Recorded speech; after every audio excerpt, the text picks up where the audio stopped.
Oopsie poopsie.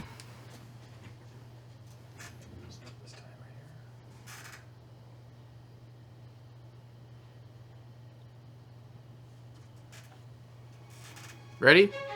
Here we go. Check Complete, a referee podcast, is an educational resource for referees by referees, designed to connect and develop soccer officials of all ages and skill levels to better serve the game both on and off the field. It's time for another episode of the Check Complete podcast. Thanks for tuning in. It is good to see you. I can't see you, but hopefully it's good to see me. I don't know. Today we're talking about, in this episode, we're talking about making a good first impression. And I think this is massive in a line of work that is so heavy on optics, right? So the importance of making a good first impression, like showing up to record a podcast with half your face sunburnt, just throwing out a random thing that may or may not have happened. It's super important, not just in refereeing, but as I think any of us that have been around this game long enough in the referee role could say, refereeing has brought us a ton of life lessons. And I think the importance of making a good first impression is one of those lessons. And it's something that applies not just when we step out on maybe a new field with a newer crew or with teams or coaches that we've not interacted with or met before, but also in other areas really any other area of our lives. So, I mean, we could pull lots of different examples for that, right? The waiter or waitress that walks up to our table and looks maybe disheveled or, has a bat in the cave, booger, something like that. The examples could go on and on of how that person could already, before they've even had a chance to open their mouth and greet us, they may have already negatively impacted their credibility and their ability to help us feel at ease and trustworthy in the service that we'll receive that day from whatever restaurant we happen to be dining at. I mean, you could use other examples of different things in the business world where you are potentially utilizing someone's services to that will have a significant impact on things that matter to you, your future, your finances, your children, your whatever, all sorts of things. And if that person is not mindful about how they are being initially perceived, and they don't take care of some of those things, then again, right out of the blocks, we're having a problem with trustworthiness and credibility. And that's damaging in something that is optics heavy. And it's the same thing that we're talking about in the referee world. People are already forging opinions of us when we are seen from a distance getting out of a car, walking out of the locker room, or walking up to the field. It's human nature. This doesn't need to be said, but I'll say it. I'm gonna say it. It is human nature for us to, when we see someone, initially make those snap judgments. And so for us in this line of work where criticism is bountiful, and we are under a microscope as it is, why not start, and this has been a conversation that we've had with other previous guests, but why not start in ways that we're controlling what we can control? So our first impression is one of those things, which majority of the time, 99, like Germex level, 99.9% of the time, right? We can make, we have control over that, okay? So a few ideas for you. And I genuinely, we talked about this in our last episode, which admittedly was geared towards our newest officials. But I genuinely want to hear, what are the ways in which you ensure that you're making a good first impression? I'm curious. I want to hear, if you're listening to this, stop mowing the lawn for a second, and send to us, whether it's questions@checkcompletepodcast.com, so over email, in a direct message. If you have my information, you can reach out to me, all that stuff. I want to know, what are the ways in which you are making a good first impression? What are there tips and tricks and tactics and things that are helpful for you? And we'd love to share that wealth of wisdom with the rest of our viewers and our audience. But some different things. One of those is obviously our dress and dressing appropriately. We talked about this in our last episode when we were advising on what kinds of gear folks are needing to purchase as far as a uniform is concerned. And I would say, I know the upfront costs are a little difficult for those that are getting, new or that are brand new in this.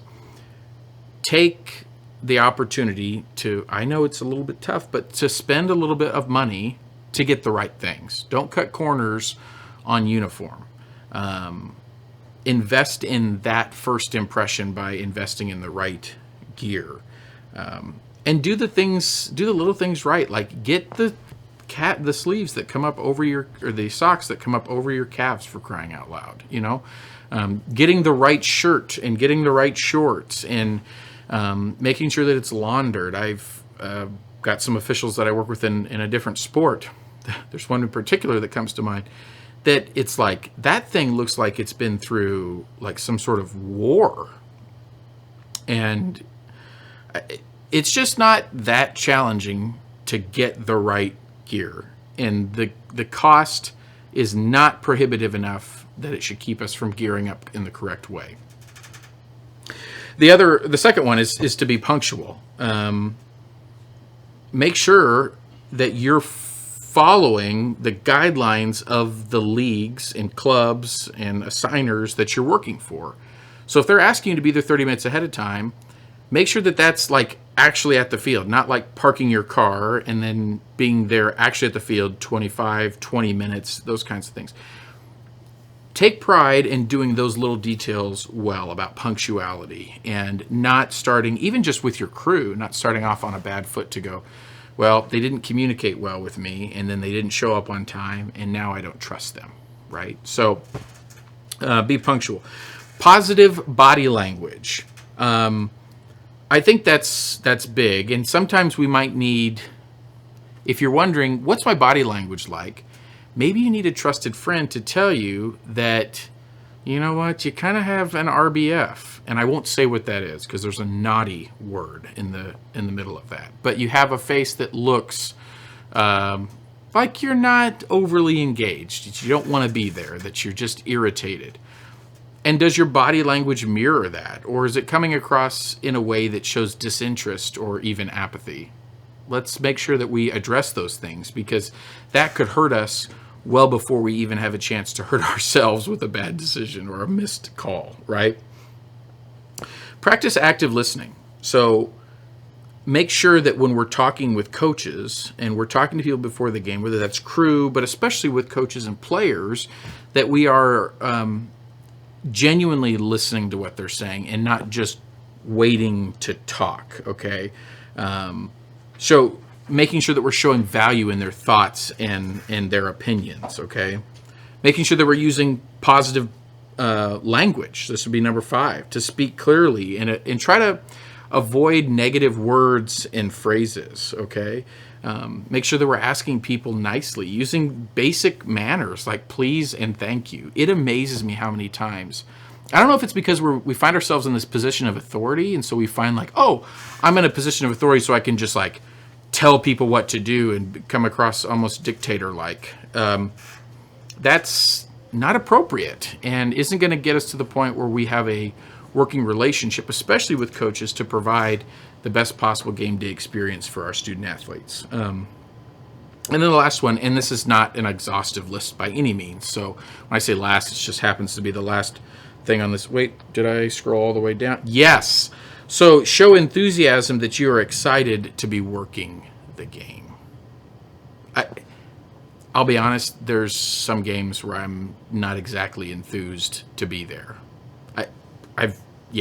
It's just a reality. I would much rather be somewhere else. But what an awesome opportunity to be part of a game and to make money to do it and to be able to run around and have fun and looking at it from that glass half full aspect of things.